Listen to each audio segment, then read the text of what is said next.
Welcome to our second guest today, who's Robbin Kelly, Chief Cemetery Advisor.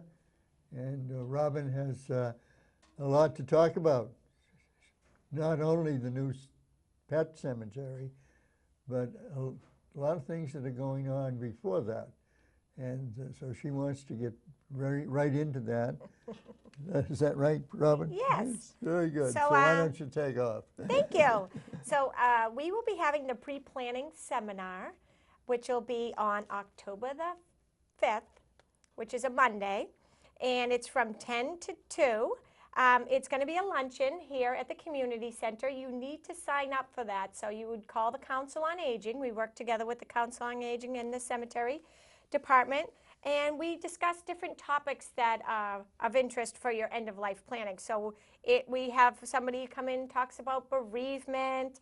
We have veteran services. We have the Harwich Police Department that comes in and talks about not just end-of-life stuff, but they also talk about prescriptions and medication safety at home. We'll have monument companies come in. I will talk about any cemetery lots that are available here in town for purchase. We also have attorneys that come through the Elder Services that will talk to them about wills and trusts and, how, when you apply for different things, how there's a 5-year callback. They can look back in your records for 5 years if you're applying for different services, just so everyone's aware.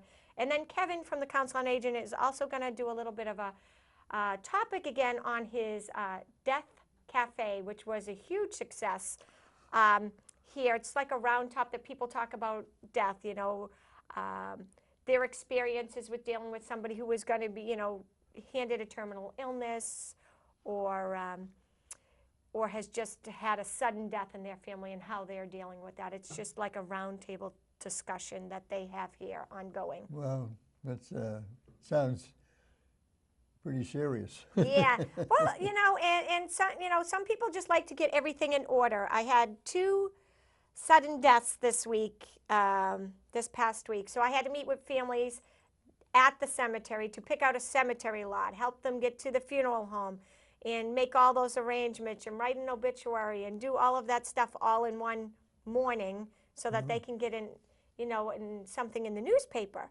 Sometimes it's a little overwhelming. So we like to do these pre-planning seminars every year to just let people be informed about different decisions. You talk to some people, they're completely for cremation. Other people are completely against cremation.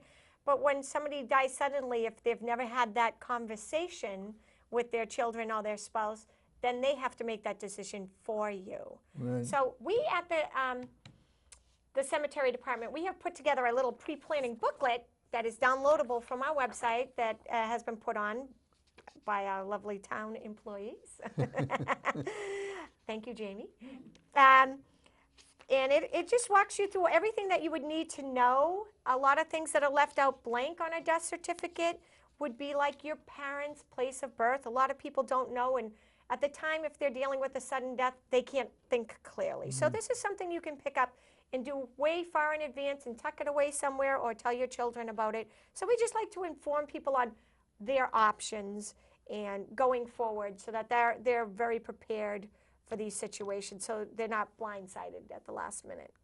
Oh, that sounds great for people who are in one of those predicaments. Right. You can't get out of it, and you have to have these decisions. Yeah, and sometimes you have somebody, some people die very young. I mean, Yes. we've been very fortunate in this town that we've had a lot of people in their hundreds die recently. Wow. So which is make sure you save all your pennies because you don't know how long you'll be around. But people are living longer and longer now. So, but we just want them to be prepared. Well, that's all you can do. Right. And now you want to go into the pet burial ground? Sure. So we, as most people in the town have been noticing, there's been a little bit of movement over at the pet burial grounds. Well, it's all cleared, Yeah, it's been all cleared, and the gazebo got put in. We will be making pathways so that it'll be handicap accessible for some people who have walking problems. So it's all going to be a stamped concrete pathway that meanders through. It goes around the gazebo and then down the other end, and it comes back. That will be going out to bid hopefully by the end of this week. I'm working with Bob Caffarelli from engineering, and he'll be putting that in the paper and putting that out to bid. So it's more like a walking park for pets as well as a burial grounds. So it's a lot of our seniors are very excited about being able to walk their little pets through the pathways and stuff when it's finished. There's a lot of dogs and cats. Yes, It there are. looks, we have about an acre of land there, Yeah, dear? it's over 2 acres. Over 2 acres, Yes, wow. and we have divided it into segments, and if we have each of the grave spaces between 2 feet by 2 feet, we should probably generate close to $1 million in revenue in lot sales on the cremation lots. If we sell, you know. Just cremation? Just cremation only. It's not big enough to put Burials. traditional burials in there. So Oh, that's right. You don't know how big the animal's going to be, right? Right, you never know, and you can't discriminate. So we've had a lot of positive input. The canine officers have a contingent for Cape Cod, and they've reached out. They want to do a service pet area and do a memorial for service pets, not just canines, but we also had, I guess there's a lot of equestrian horses that are for the police departments have requested stuff as well. Oh, really? They're going to be buried there? Yes. Oh, wow. So if you're a Harwich pet owner, it's one price, and if you're an out-of-towner or non-resident, then it would be a different price. We are working on the pricing right now. Okay. We've also had a lot of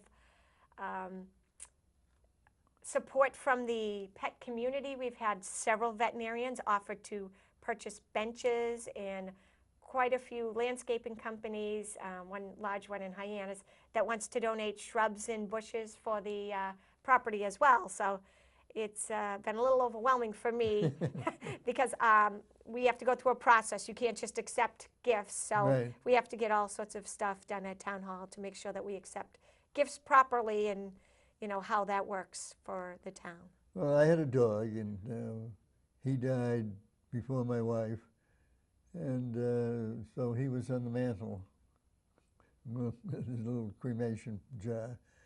And then when she died, we put him in with her. Yeah, technically you're not supposed to do that. So Is that right? Yeah, so traditional cemeteries are for human remains only.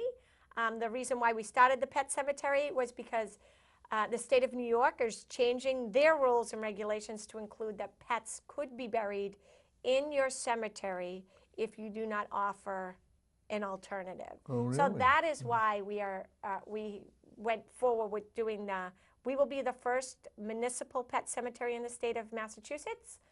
I know of 2 other towns now that are following our lead off Cape, that they've called me and said, please, as soon as you get your rules and regulations, send them to us. So we're doing all the legwork, and I think other people are going to jump on board once they see how profitable, well, not profitable, but that it wouldn't cost the town money to do such a thing. We'll probably, you know, with the cost of the land and all the stuff that you go into it and maintenance and everything that goes, so it's probably like a break-even thing for most municipals, but it's another service that your town will be offering its citizens.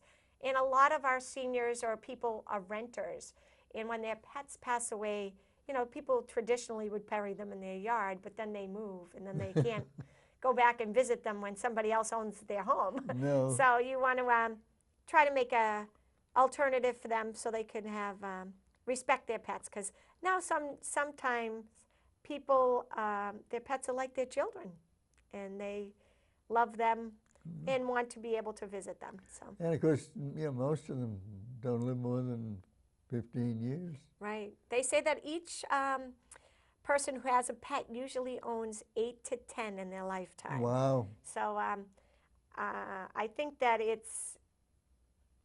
it's an up-and-coming thing, and I think that more people are doing a lot more stuff for their pets. You'll just notice there's all sorts of events that involve pets now. The Papapalooza was just up, and then a lot of the different, like I know Hyannis Gardens just did a huge thing with a pet. They had a pet day there as well. So I think a lot more people are doing pet-related activities because it's more of a pet-friendly environment right now. Well, that's great.